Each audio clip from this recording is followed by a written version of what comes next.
Hello and welcome to Mild's Culture Plate. I'm your host, Mild Kevin Miles, and this is going to take the place of a Saturday stream. Still having those internet issues, so I've just decided I'm going to start doing my show and then trying to upload it after the fact. Yeah. So, what topics do we have this week? All kinds.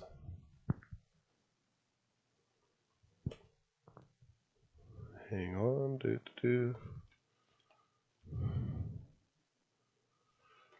All right.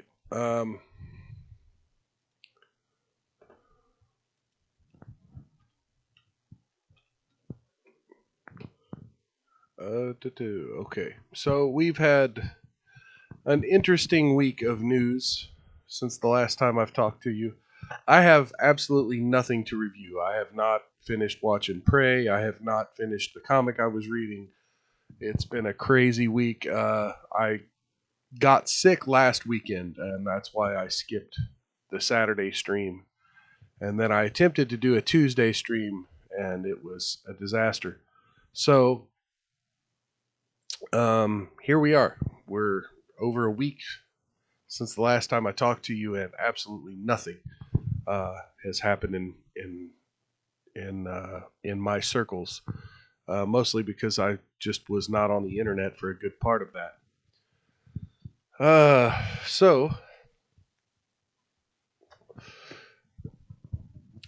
We do have a couple topics we could get into.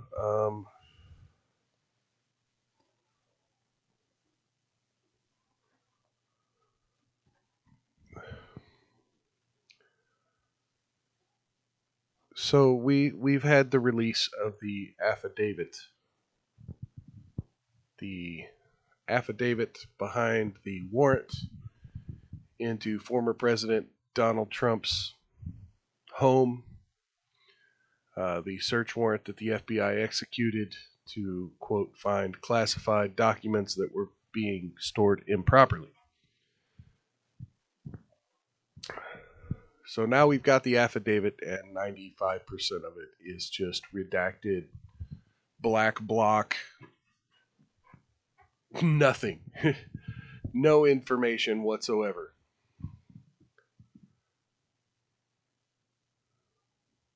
Just more claims that there were secret documents that were not being stored properly.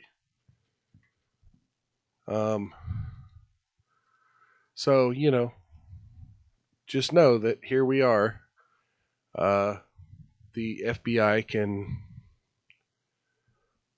heavily redact any information to go into your home and search through your wife's underwear drawer looking for documents. It's a pretty sad state of affairs. So we have that news story. We have actually right now over on Nick Rekieta's channel, he's doing an interview with Null of Kiwi Farms. Kiwi Farms was trending for a couple of days due to some back and forth on Twitter between transgender activists and Kiwi Farms. If you're not familiar with Kiwi Farms, it's kind of a clearinghouse of information about quasi internet celebrities. And, a lot of people claim that it's a place where information is collected and gathered in order to dox people or to bring forth the skeletons out of their closet. And granted, it's not a website that I frequent. I've been there a few times. I find some of the conversations that happen on that website interesting, but ultimately I'm not a drama queen enough to care what quasi internet celebrities are doing with their spare time and to dig into every little skeleton in their closet. So it's not a website I use very often. It's not a website anyone I really knows uses very often, but in the long run, what the fight is essentially about is a call to censor, and uh, Congresswoman Marjorie Taylor Greene was dragged into this. There was a swatting. Police were called to her home, and allegedly the caller who called into the police, someone called the police and said essentially that somebody was being deleted, and the police said that the caller had claimed that they were a moderator on Kiwi Farms. And so then now you have the far left and the far right both calling for Kiwi Farms to be removed from the internet because such websites shouldn't exist. And from what I understand, Marjorie Taylor Greene has since backtracked on that and said that it's, she does not believe it's their fault, and believes it might be some of these transgender activists who are going after Kiwi Farms on Twitter. So, if you want more information on that, I would advise you to go over to the Rekieta Law channel on Odyssey, Rumble, YouTube, and watch Nick Rekieta's interview with Null, aka Josh Moon.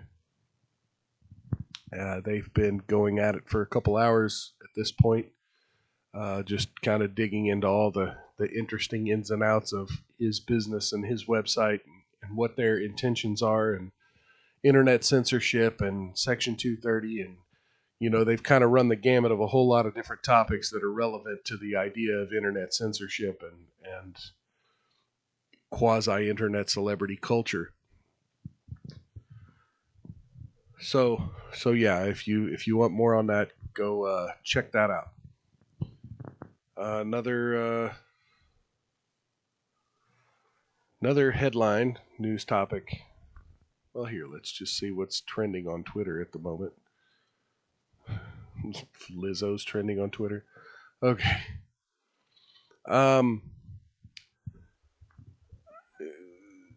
So, one of the things I like to do is dissect media narratives. And earlier this week, The Hill and I want to say Newsweek. I could be wrong. So, I'm not saying Newsweek said it, but I know at least two news outlets came out with news articles, I guess, talking about how the FDA, someone in the FDA chain of command, has made claims that Donald Trump was expediting, pushing, trying to get the gears of government to move quicker when it came to certain medications involving coronavirus treatments, and that the former president may have rushed things a little too fast. From what I understand, YouTube's policies surrounding talking about these things has changed, but I'm still going to try to be as careful as I can to not violate what I understand was their policy, because, I don't know if I could verify those claims, and I don't want to test the waters with a 5-day ban. So, what I am going to say is I find it interesting that the narrative has now shifted to where, before they wanted to give credit to Biden for making sure these wonderful vaccines were being distributed, to now all of a sudden a warning that if there's something wrong, blame Trump for these medications. Okay, sure. And again, as far as I know, these medications aren't. I'm not going to give anyone medical advice. I'm just saying that now all of a sudden they come out and they want to attach Donald Trump to the idea that these medications were hurried through the approval process, which, that was the entire point of Operation Warp Speed. I don't know why anyone is shocked. I don't know why these articles needed to be written, but it seems that there are some timing issues with a certain media narrative.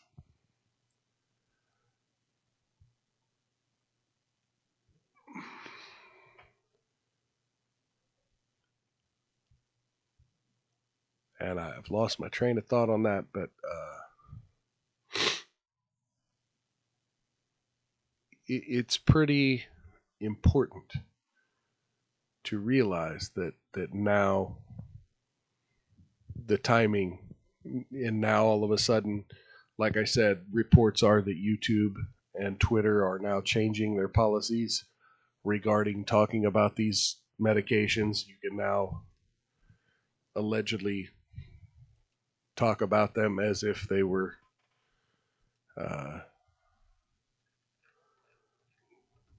not as ideal as we once thought.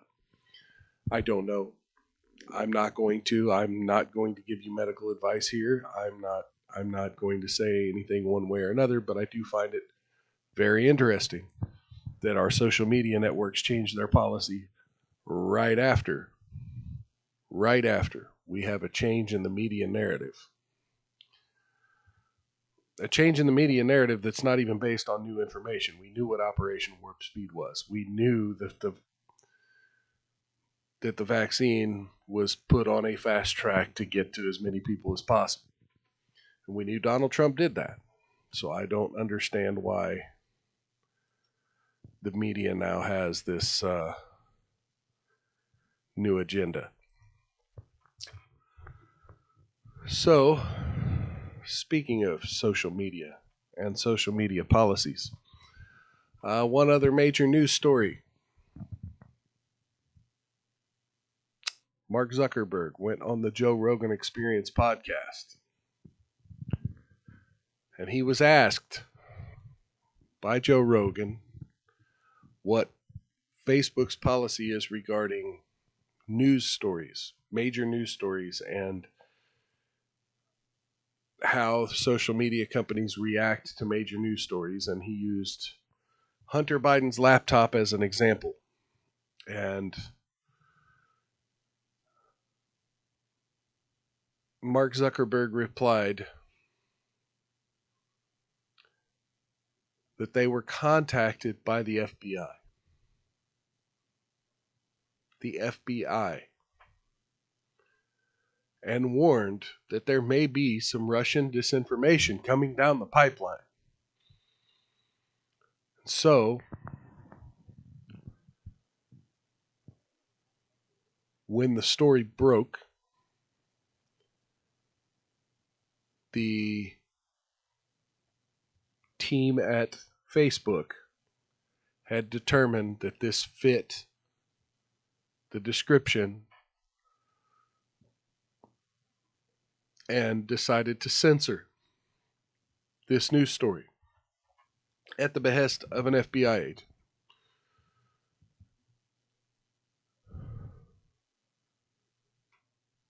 The idea,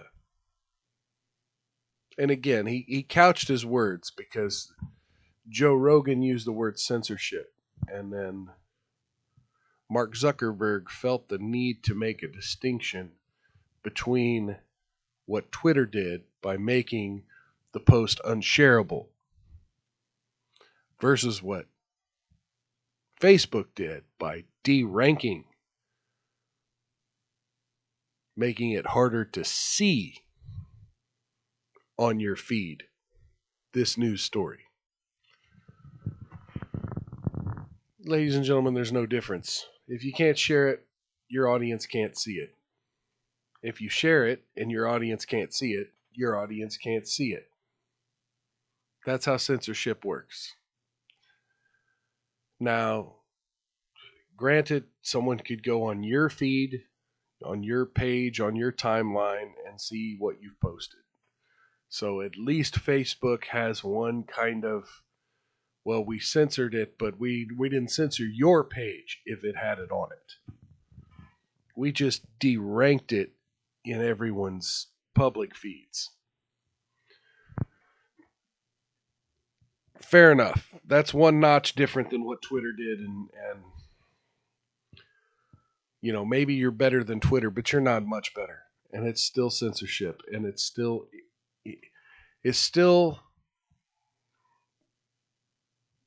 taking the word of a quasi law enforcement organization during a political campaign and applying that against a political candidate to where the American people can't hear the truth about important information about their political candidates. Now, I know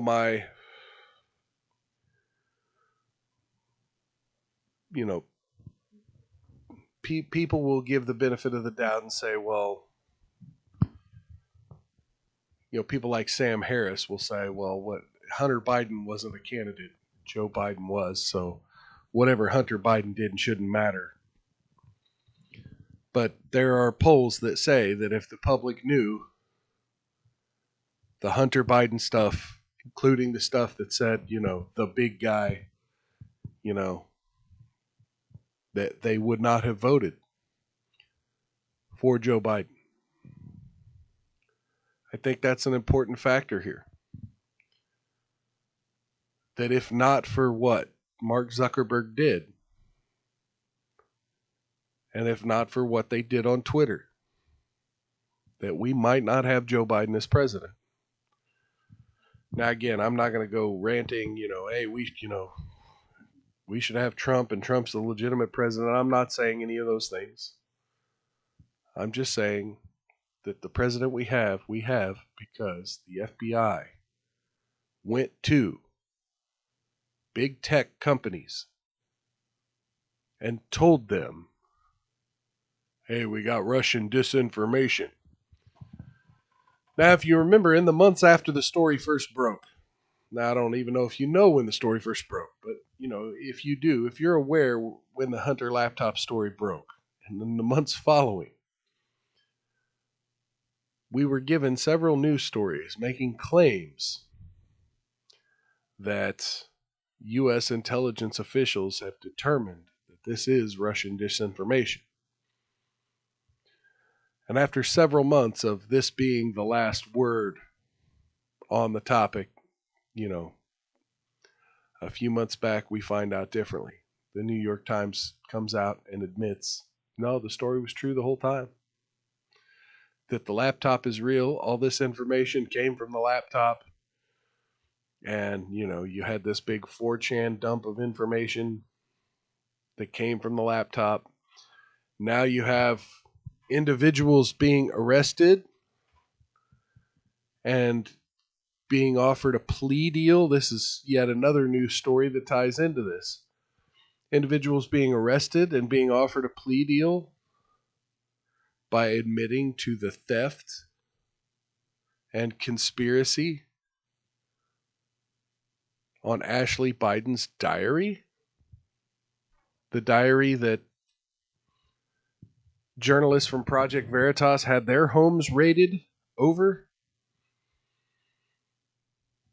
That the FBI wouldn't confirm or deny its true nature or existence. Now we have individuals taking a plea deal and getting arrested and going to jail for possessing this information. So now what, can we assume that the diary is real? That the information we've heard about with Hunter potentially being a map with Joe Biden, which we already kind of knew some things about Hunter Biden that leaned that way, But with Joe Biden potentially taking showers with his daughter, that information, I mean, can we now assume that that's confirmed information, since we're now being told that this diary that has been leaked publicly is real? That you're now arresting people for possessing it? It's a sad state of affairs when we're told these things don't exist, that these things are wrong, and these things, you know, you can ignore these news stories, and then later on down the road, people start getting arrested, and it comes out that the FBI pressured social media to de-rank it and censor it and stop it from spreading and being shared before an election.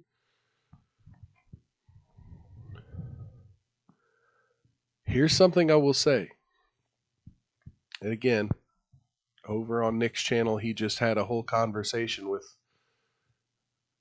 Josh Moon of the Kiwi Farms regarding Section 230. I don't support a repeal of Section 230, but it does need to be reorganized so that these large tech platforms can't act in an editorialized manner, especially on the eve of in the weeks leading up to a very important presidential election, to stop information from flowing. Ladies and gentlemen, I don't care who you follow.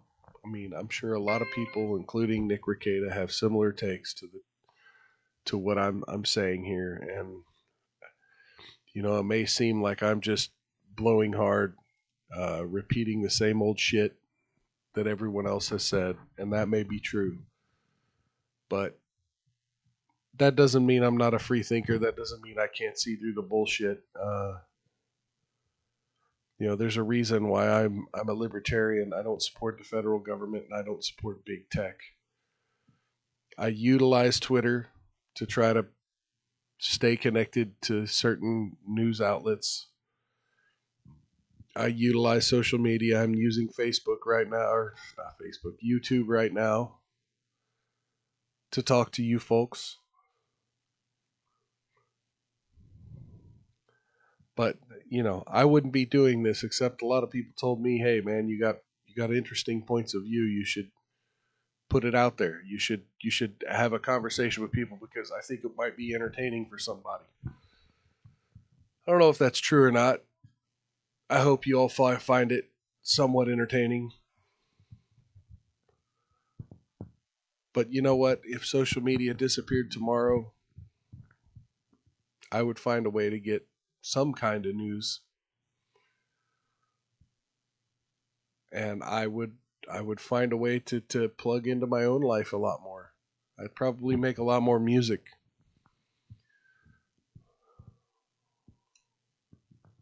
But for now, I'm here for you. If you have something you would have liked me to cover, and again, I'm sorry I don't have any reviews for the review stream this week. If you have something you'd like me to cover, some piece of media, I'm not going to watch She-Hulk. No interest. Not going to do it. Not going to happen. Sorry, folks. No review of She-Hulk will happen on this channel. But if you'd like me to review something, if you'd like me to cover a news story, if you want to give me some critique about things that I've covered, leave a comment below or find me on Twitter. Twitter handle's in the description. Let me know what you'd like me to cover. I'll cover it.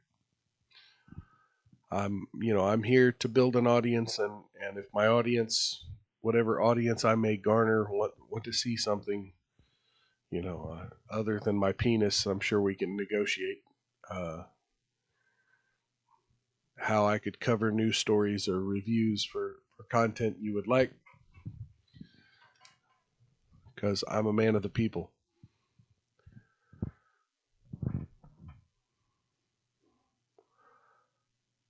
One thing. So, oh yeah, I got distracted. My bad.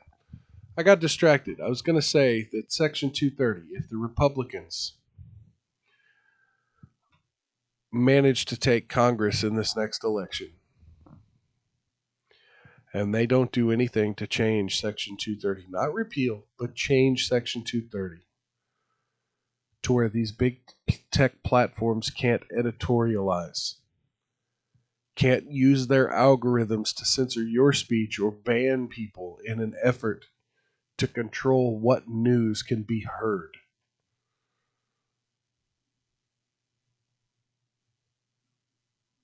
And instead,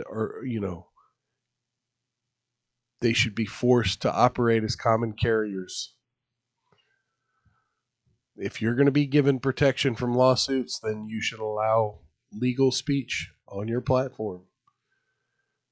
Algorithms be damned. And if the Republican Party is not going to have the guts to do that, then they deserve to lose. And they deserve to have every election from here on out stolen from them. The way the Democrats have claimed Russian information on Facebook swayed the 2016 election. The Republicans deserve to have social media sway every election from here on out if they don't do something about big tech platforms acting as editorial content creators by censoring, banning, and removing valid legal speech on the states of affairs in our country. Republicans, you just deserve to lose. Period. And I don't care if that means Democrats just flush the entire country down the toilet for the next 12 years. You deserve it. We deserve it if we're not going to hold our elected conservatives accountable for making the changes to our government that need to be made.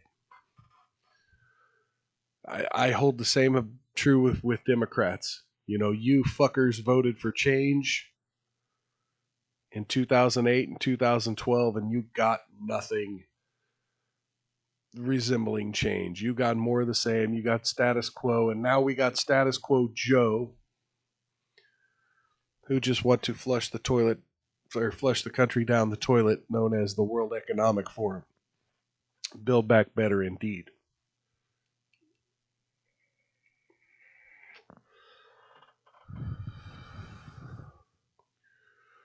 So here we are. We're getting ready to go into September. Anyone out there got any great plans for the whole Labor Day weekend, the back to school time, or anything else? Let me know what you're doing for the holiday. I'm not sure what I'm doing yet, but I'm going to enjoy the day off of work. Labor Day is the end of the season, and there's a meme going around that says, uh, hot girl summer's coming to an end. It's time for fat boy fall. And yeah, it's a little bit of a cheesy meme, but hey, I'm all for it. Let's do fat boy fall. I'm there. Let me get out my little shorty short bathing suit and smuggle some berries into your local swimming pool. Anyway, I don't really have a whole lot more to talk about. I kind of ran the gamut of the news stories of the week and ranted a little bit about government. Government has no place rating people, telling social media to cancel people, all these things.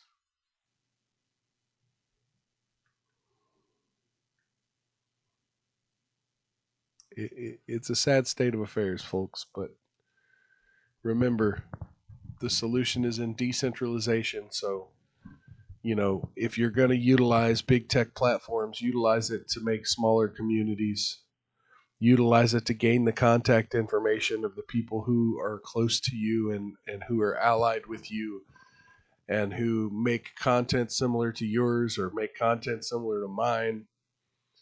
Use it to connect and to take those connections off platform, because you can make a community, but a community can't exist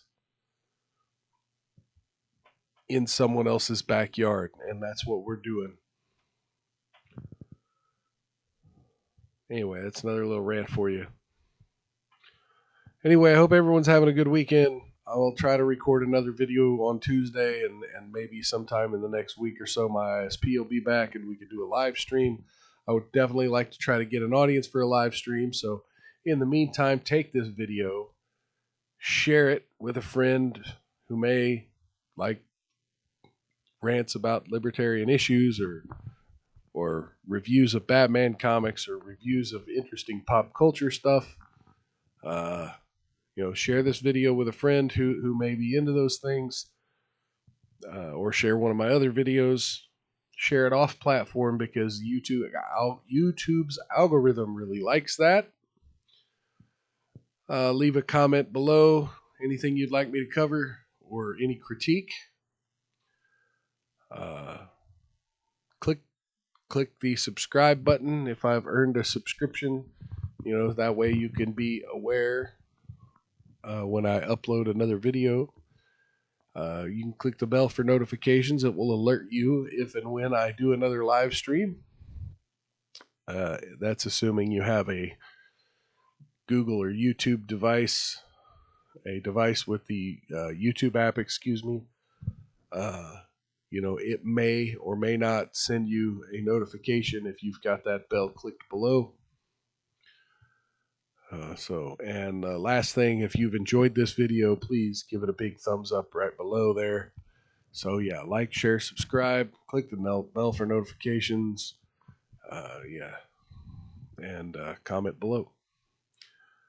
Anyway, so enjoy the rest of your August. I will catch you on the next time on Mild's Culture Plate. Take care, everybody. Peace.